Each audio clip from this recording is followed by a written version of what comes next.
everyone. Welcome to my session, Climate Change in Southeast Connecticut. My name is Mauro.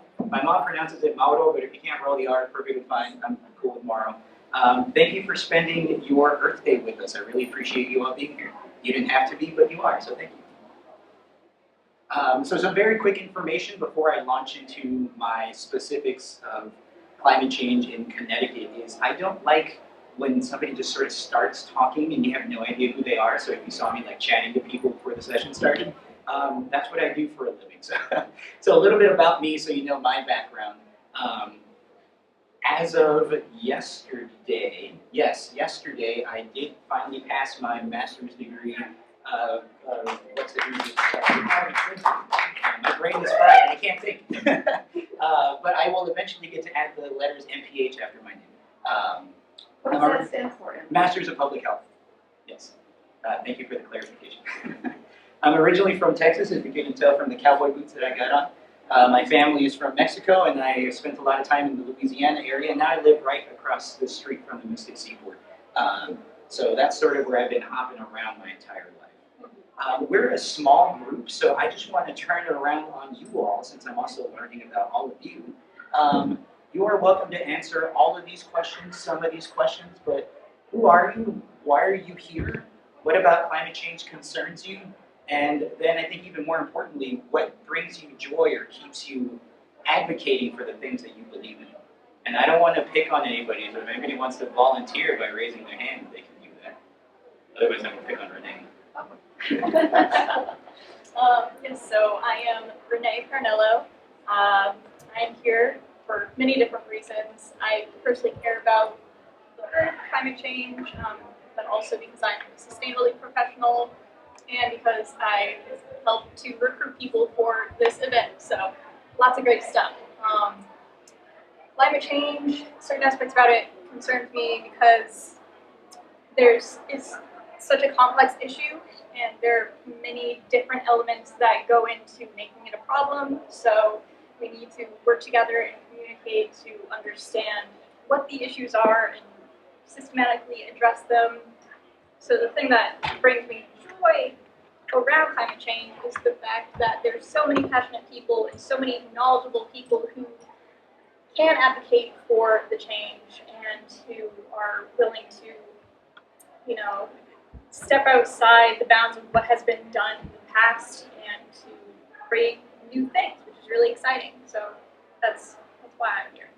Thank you. And since you let me pick you to go first, I'll let you decide. Do you want to go to the left behind you or to the right in front of you? I saw that someone in this direction had said they wanted to go next, so we'll go in that direction. Thank you. And your hand up. You're okay. I'm concerned with climate change. Again, you just tapped into every area. At my age, I see ponds not freezing over. We used to go ice skating in the winter, and it wasn't that long ago that they're not even freezing at all. And I'm concerned with some of my evergreens. They're just not to seem to be as full and bright as they were. Dry land, high dry land, we're seeing all over our country. That's not happening anymore. Maybe we're too close to rivers, and it's a concern. My cousins up in Canada, they've had their properties flooded, and they never had flooding, and so it's a vast. And your name was, I'm sorry? Oh, I'm sorry, I'm Lorraine, and I live here. All right, Lorraine, I'll let you decide. You want to send to the front or the back? Did anyone have their hand up? Thank you. Hi, my name is Tina McLaughlin, and I am here with my daughter Brooke. We live in Nowang, and I am the Director of Community Health for Mass General Brigham Healthcare System up in Massachusetts. And what brings me here is one of the areas in my professional life that we're really focused on is health inequities, and climate change disproportionately impacts our communities of color and underserved communities, directly relating to health disparities. So when I saw that it was the Climate and Health Division from Yale that was going to be here, it's very much up my alley in terms of my professional career. And so I thought it would be a great opportunity for me to bring my daughter and to hear this talk. And then I guess what brings me joy in keeps me advocating is I feel so strongly that there is so much that we can be doing. And so I think if we just continue to collectively promote education and awareness, I think we can bring about significant change. Yeah, there's a lot of work that our center does on healthcare sustainability that I don't even mention here because I could spend hours talking about that. But if you're interested, I'm happy to pass that info along. I'll let you decide which way to pass it to next. The dog. Hi, my name is Heather. I'm with the police department. We're here today just to kind of take everything in and, you know, be part of the community.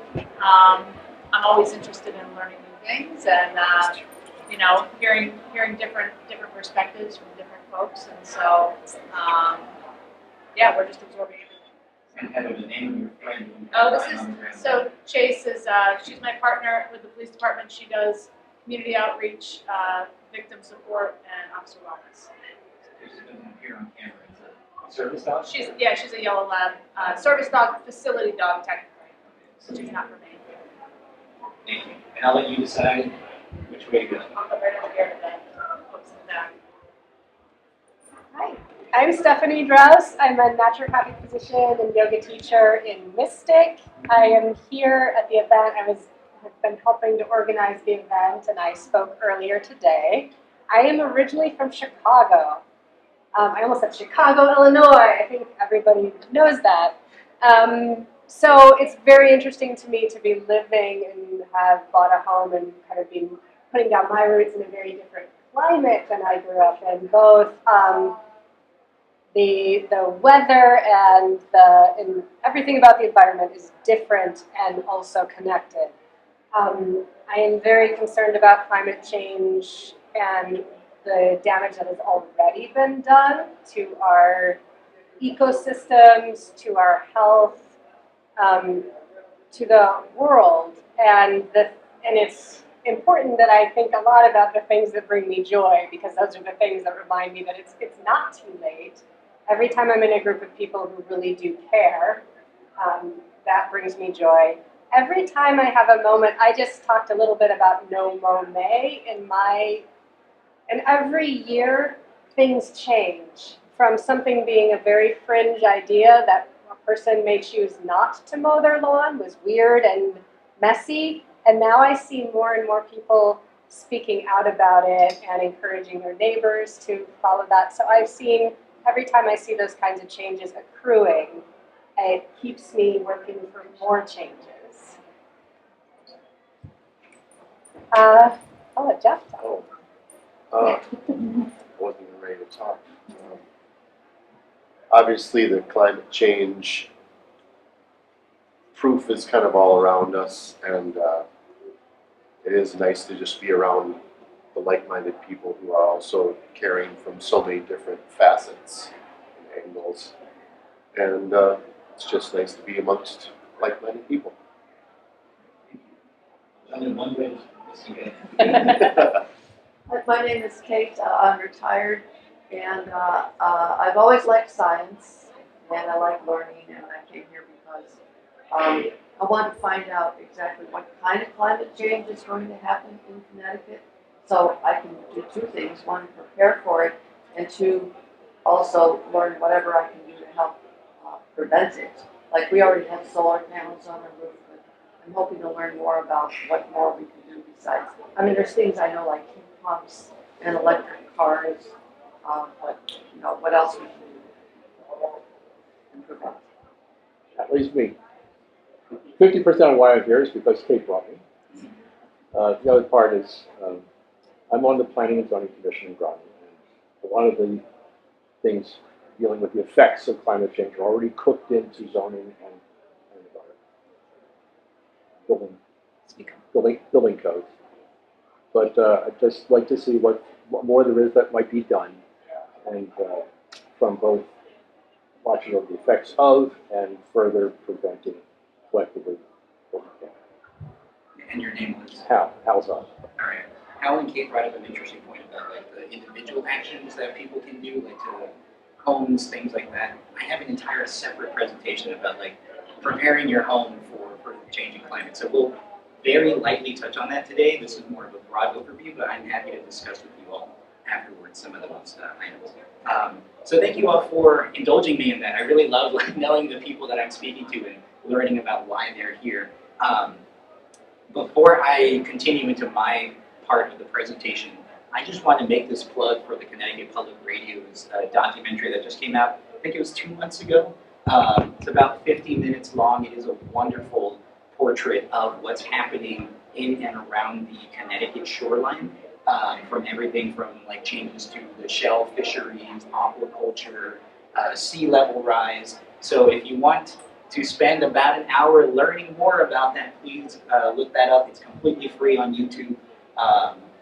I won't say it's an easy watch, but at the very end, it's a very hopeful watch. Renee, you've seen it presumably? I watched the trailer, Okay. so I know it's on. Thank you, by the way, for bringing up the issue of how climate change doesn't affect people equally. So climate change affects everyone, but not everybody equally. Different people are affected by climate change simply because they are from marginalized communities. They're frontline communities. They have lower socioeconomic status. Age is also a big factor in how people feel the effects of climate change. So children and older adults are the most at risk from feeling the health effects of climate change. If you want to, that's a QR code that you can scan, and it'll take you to this wonderful report that was produced by the Yale Center on Climate Change and Health that I'm with, that shows the effects of energy pricing on lower income individuals and how that then manifests as mental health effects, because when you can't afford to heat your home, that really, really messes with people's perception of what security, what safety is. I'm also happy to pass along this PowerPoint afterwards. Don't feel like you need to take, don't feel like you need to take notes. So I'm going to cover, because of the interest of time, I'm only going to cover about 4 main topic areas, and that's temperature, air quality, extreme events, and infectious diseases specific to the Groton, Southeast Connecticut area. I'll point out that the Yale Center on Climate Change and Health, again, the place that I work with, produced this report. There's actually 19 different indicators that you can that you can track. So if you want to learn about the other 15 that are affecting the state of Connecticut, please feel free to look up that report, or I can send it to you. So I'm going to start with temperature. So everybody knows that the globe is warming, right? The Earth is getting warmer. In Connecticut, we've actually seen a temperature rise of about 3.5 to 4 degrees since the late 1890s. And you brought up about the issues of ponds not freezing, right? So we're seeing changes to weather. So ponds not freezing, we'll eventually get into the issue and what that means for ticks. But with these rising temperatures, we're seeing a lot more hospitalizations for heat-related illness. And I'm also glad we have a hospital system representative who might be able to speak on this as well. This is a heat map of the state of Connecticut, a little bit of New York and Rhode Island, Massachusetts. Very quickly, what do people notice about the map? The areas that are red. Red means hotter. Where do you think those hotter places are? Most urban. Densely populated? Most urban. Most urban areas.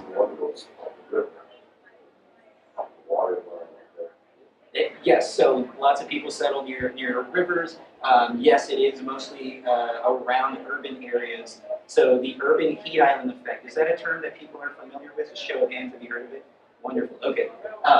All that means is that when you go into a city, it's hotter. Why? There's a lot more concrete, there's fewer trees. It's a lot harder to adapt to the higher heat there. So in Connecticut, we're actually seeing a rate of about 422 emergency department visits and 45 hospitalizations per year.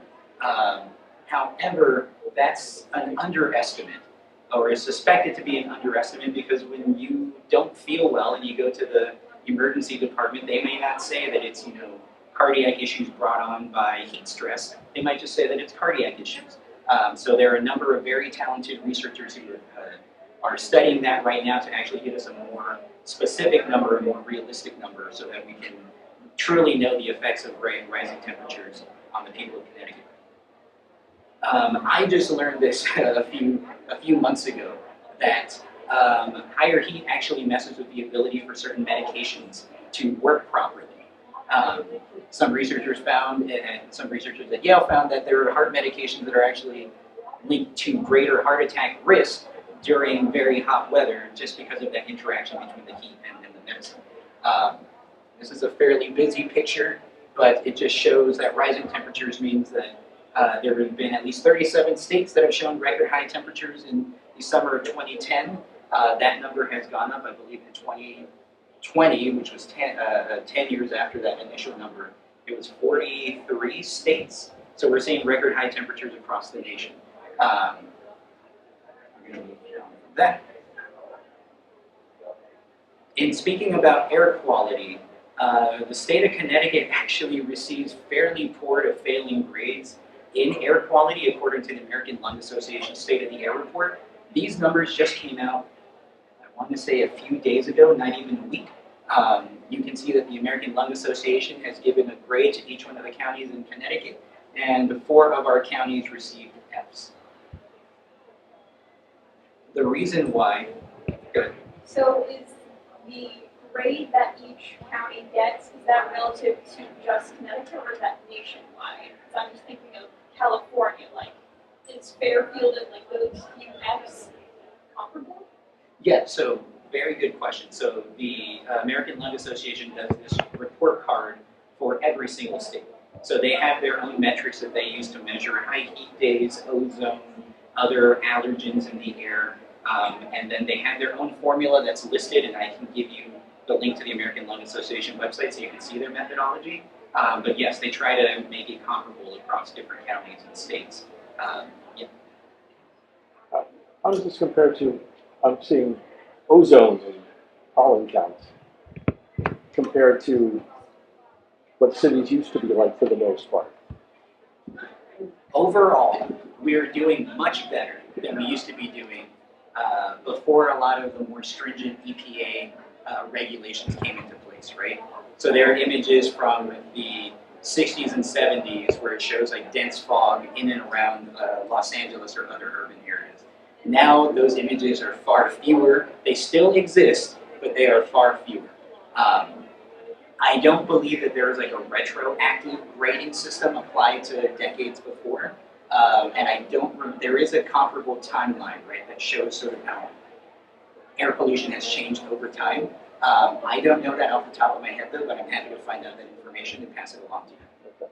I just don't speak to it because we know that LA was toxic for a while in the 60s. So when's the last time anybody has heard about acid rain falling? Right? When? So acid rain was due to a ton of the air pollution toxins that were put in the air that then rained down upon cities. We haven't heard that in a while, so we can use that as a benchmark of it's generally gotten better. But there are still some changes that, I'm sorry, some bad things that we're seeing happen. Pollen and allergens. So I will say this morning I had to take multiple allergy pills to be able to speak here because my eyes were just like puffy and then my nose was all drippy, and that might be too much information, I'm sorry. But we're seeing pollen and high allergen counts occurring earlier and earlier in the season. It used to be that we would see it sort of take off around summertime, but now we've been seeing some numbers showing that people are starting to receive these allergen reactions in about February, March, which is months ahead of where it's supposed to be. And then finally, this image that you see actually down here on the bottom, that you can kind of tell that it's hazy. That's all pollen that's in the air. This was taken in March of 2021. And it's just that like disgusting yellow haze that you know it's pollen. You have to keep your windows rolled up so you don't start sneezing. So we're seeing more and more days exactly like that. And then finally, I just wanted to touch on wildfires real quick. So the state of Connecticut does have some wildfires, but I added that there because climate change doesn't occur in a silo. It doesn't just hit one spot. So everything that's happening in one part of the world can affect us here in Connecticut. So I actually wanted to bring up this slide and show how wildfires actually affect the air quality in Connecticut. So over on the left, you see an image of the bootleg fire that was in Oregon 2 years ago. The image in the middle shows a NASA satellite photo showing the smoke forecast for the region across the United States. And it actually follows a really cool pattern because it shows the weather jet stream that actually moves across the globe, and it almost follows that pattern perfectly. And then you can see fires that were starting over here, track all the way across Canada, the northern US, and then dumped in this high red area, which is the New England states. And then I found this image that was actually on July 22nd, 2021, near Hartford. And it actually shows the wildfire smoke that was happening on the other side of the country, affecting our air quality here in the state of Connecticut. I'm going a little over time, so if I start rushing through things and somebody has a question, please let me know. Extreme events in Connecticut are increasing, so we're seeing a lot more severe weather in the state. In the period between 2010 and 2019, we saw 9 federal disaster declarations compared to only 13 disaster declarations in the previous 56 years. And I actually believe that number has increased because we saw a federal disaster declaration occur in the last few years. And I wanted to point out, I'm also glad we have our infrastructure and zoning people here. This photo of a man in Hartford climbing a chain link fence trying to get over this high water. And that wasn't due to extreme weather. That was just a rainy night that happened. And this is what happened to our streets. And I'm sure, especially here in the Groton area, being closer to water, we do see those effects of non-extreme weather event flooding happening a little bit more frequently. I'd actually be interested in hearing, have you been seeing things like this happening in and around? No, not particularly. Not particularly? Because we're on 3 ridges here, and they tend to drain into the sound overwhelmingly. So low spots have always been low spots, and if anything, they've been better at draining. So. Well, I'm glad that there are people like you actually figuring out how to handle the effects that are happening. Infectious disease, we were talking about it earlier, as the state is getting warmer, warmer weather equals more ticks and mosquitoes occurring because ticks and mosquitoes really like warmer weather. That also means that those hard frosts that occur every winter, or that are supposed to occur, that actually kills off some of these ticks, they're not happening as frequently, and that's also causing the increase in the ticks that we see in the spring and summer. There are a couple of tick species that are expanding into the state of Connecticut, but please don't get squeamish and start like scratching yourself. Those tick species, when I say multiple tick species, it's 2, and those numbers have been found very low so far, but they are occurring in an area that they don't normally, they're not supposed to be in Connecticut. Like at most, they're farthermost region, tripping up on my words, the northernmost region of some of these tick species is, say, around like the Carolinas, right? But now that they're actually here in Connecticut and they're surviving up here. That might increase the potential for human-animal transmission, but we're watching that occur right now. Then I'm going to switch over really quick to show just a flooding risk map. And again, really glad that you're here because you can tell us, like, you can see that all of the areas in red are the higher risk areas because they're at about 6 feet or lower in terms of their elevation above the water. So we have a lot of areas in our region that are very susceptible to flooding. Don't mean to keep calling on you, but the regions that are highlighted equates to, the last number I saw was about 4,000 to 5,000 different households. Does that seem about right? I know the number. You don't know the So number? that's because of ocean rising. Yes, exactly. So the rising sea levels are going to affect all of these areas that are in the red, the low-lying areas. This is the last slide as I'm talking about doom and gloom, by the way. I'm going to switch to happier things, I promise. But I really wanted to share this image that was taken from NBC Connecticut. This was in December 2022 that actually showed flooding in Mystic. So right over here in the upper right, that's the Mystic River estuary, and it's basically level with like people's front doors that are right by the water. I also like this, and by no means any slight against the photographer, but I love the water over road sign because it's fairly obvious that there's a lot of water there. No parking. Yeah, no worries. Go ahead. Just a comment. I was in a severe rainstorm on the highway, and the highway was flooded, and we were detoured off the highway into a town. And I'm thinking they must have regular detour routes that they post, right? The detour route took me to an underpass that was flooded. And I'm like, well, I'm not going that way, so I just followed my nose and I got back to the highway. But I was being directed to drive into deep water.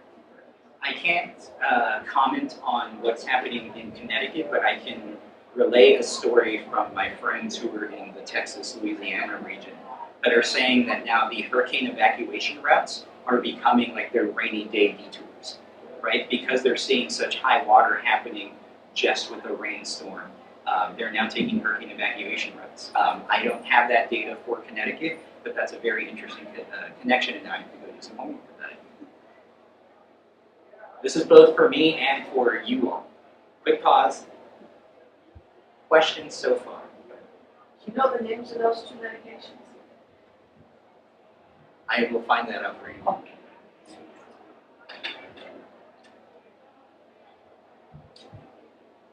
I didn't mean to be a downer on this very nice Earth Day. But there are a lot of effects that we're seeing happening to the health of people. And that's why I and the World Health Organization and lots of other international organizations deemed climate change to be the biggest threat to public health that we're seeing in the 21st century. Because what else do you know that affects everything from the air you breathe to the food you eat to the water you drink to the places that you can stay? Which is why I decided to pursue my master's degree in studying these interactions between climate change and health. I can get to the happier things now. So what can we actually do about it now that we know all of this information about how climate change is sort of negatively affecting health? I strongly believe that personal actions are wonderful and necessary.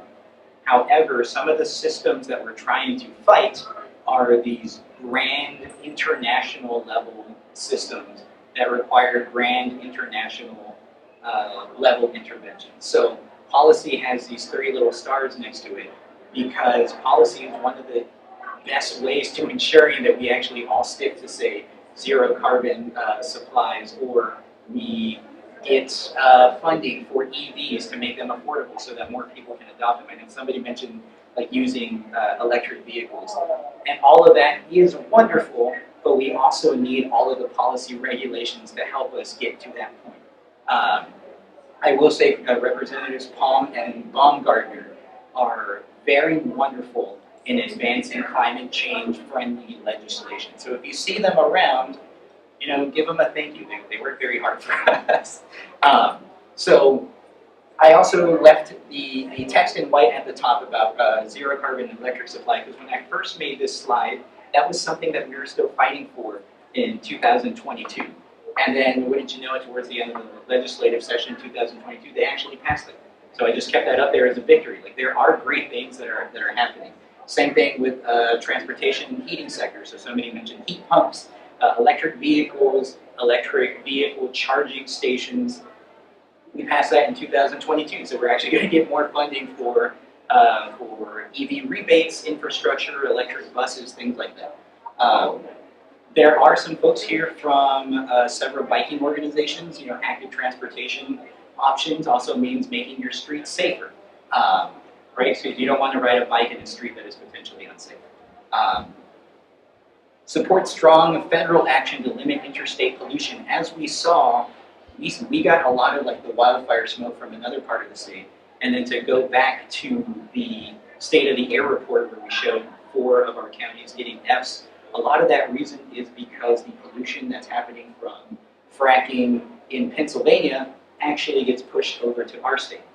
So interstate pollution is very real. While we are doing our best to do what we can to keep these polluting sources lower in the state of Connecticut, we also have to figure out how to help the people in our region, the New England region, to limit that pollution. Improve communications during ozone alert days. So out of curiosity, has anybody ever seen an ozone alert saying it's really bad to go outside and you should stay inside? How did you see it? I think just through my weather app. Okay.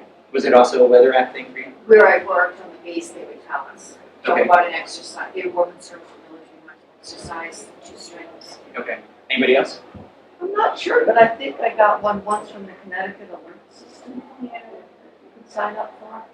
And this is not meant to be a damnation of the Connecticut alert system, but you think you got it once, maybe.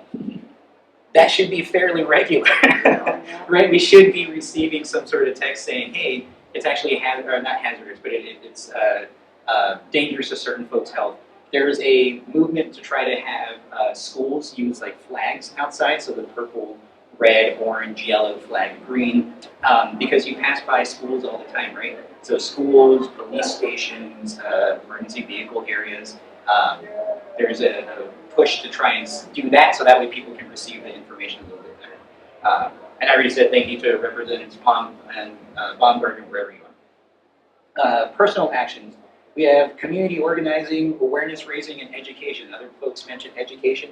And I already said thank you for being here, but I'll say it again. Thank you for being here. You didn't have to spend your Saturday with us. But you are here, and that shows that you care. You can sign up for free energy audits and weatherization if you own a home. I see some head nods, so I'm curious. Have you done that before? Yeah. How was it?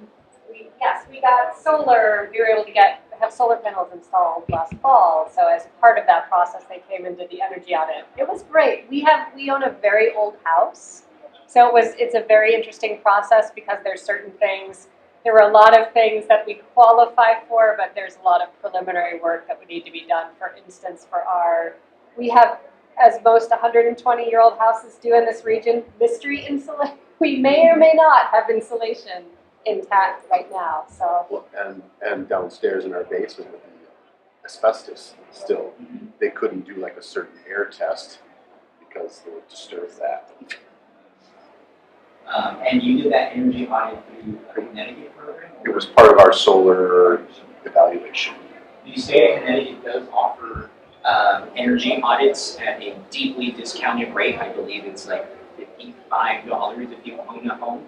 And they can come in and actually help you figure out if there are any leaks, any air leaks, things like that. we just, as part of the solar process, it was free. It didn't cost us anything. So that was really nice. And they give you a whole booklet of coupons and they delineate for you every rebate that you qualify for. That's great.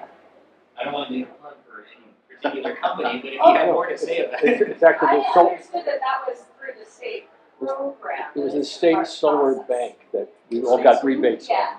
And to qualify for it, among the things is you have one of these guys show up and take a look at your house and see what they can do. Great.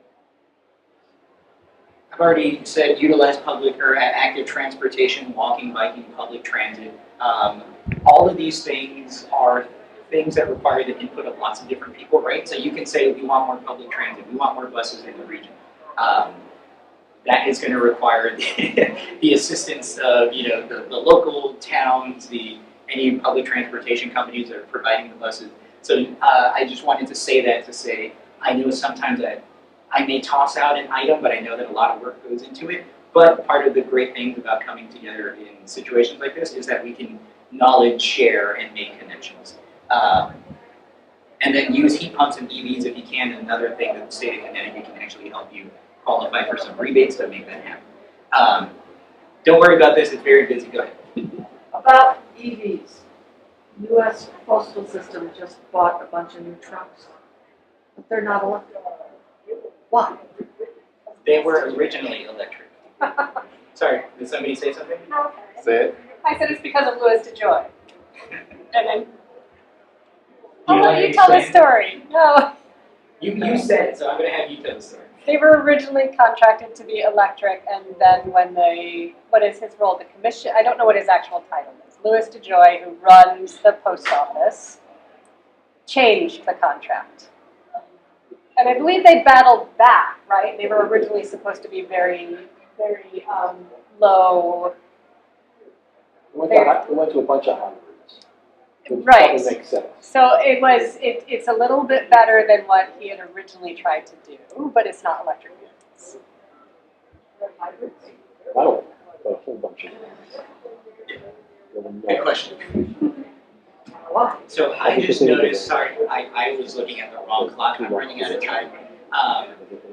I just want to make sure we don't leave this feeling hopeless or pessimistic, because as we said earlier, there's always something to do. So this is from Project Drawdown, I think this is like drawdown.org. If you're ever wondering like what you can make a difference in, they have 93 different categories that you can take action in. And if you go onto their website, clicking on any of these here, they actually give you resources on like how do you reach out to somebody who's working on recycled plastics or seaweed farming, which is something that's happening in the region. Microgrids, wind turbines, low flow fixtures, all of that is on their website. So there's always going to be an opportunity to act on something. This is more of a exercise if you're ever wondering like how can I actually do anything about it. This is from Dr. Ayanna Elizabeth Johnson, a wonderful marine biologist and just the speaker who's always in demand. She uses this climate Venn diagram to help people think about what brings you joy, what work needs doing in the area that you're in, and what are you good at. And sort of at the intersection of all of that is what you can actually do, the action that you can take. I'm going to end very quickly because I saw some folks sort of wondering in, thinking that it was the next talk. But I just wanted to share my personal philosophy on climate action. Follow the Elvis principle, right? A little less conversation, a little more action. Wonderful to be here talking about it, but also you have to get out there and actually do something about an issue that you care about. That could be, writing to your local representative. That could be you're at a park. Renee, I'm going to pick on you again. You said that you were doing some like park cleanups earlier today. It could be something like that. We need all of that work. Do what you can with what you have. Sometimes the climate conversations are buy a house, go solar, buy an EV, and I think sometimes that can come off as really tone deaf. Right? Not everybody can afford those things. If you can, that is amazing, and I applaud each of you who are doing that. I think that's wonderful. However, if you're from, say, like a low-income background, you can't do that. So you have to do what you can with what you have. Drive the vehicle until like the end of its life. If you can use public transportation, use it. I put in check-in with your neighbors. This work requires all of us to sort of be connected, right? And it doesn't hurt to check in with your neighbors to, they may need help with something, you may need help with something. They may be able to offer you some expertise that you didn't know about, which feeds into the other bullet point, which is grow your network, right? It's very easy to just be a part of a single group or a single committee, and then you just sort of like lose track of other perspectives. So I found it very useful to bring in people who are working public works, health, surgery, EV creation, right? So the more perspectives that you get on an issue, I think the easier it is to come to a better solution. Take care of yourself. We need each of you to do your part. And I so wish that maybe I could have used that to feed into your lesson, so maybe we could have swapped them. But you can't pour from an empty cup, right? It's a lot of work, and sometimes it can be a little intimidating. But we need you all to be around for as long as you can to help us out. And then I just put an open invite for our little group that includes Renee and Stephanie. I don't remember if we called it Let's Talk About Climate Change or the Climate Friends, whatever it was. Yeah, that's what it is now. It's on film. May 2nd at Thackeray Mystic. Just join us. It's a very casual opportunity for us to get to know one another and expand your networks. And then the last thing that I have there is that wonderful that we're here celebrating Earth Day, but also don't forget, you should be taking these actions every single day, not just annually. And with that, I have gone way over time, but I really appreciate each one of you sharing your perspectives. And there's my contact information and a couple of cool scenes from around the state of Connecticut. I'll stop there. Thank you all for listening. Thank you.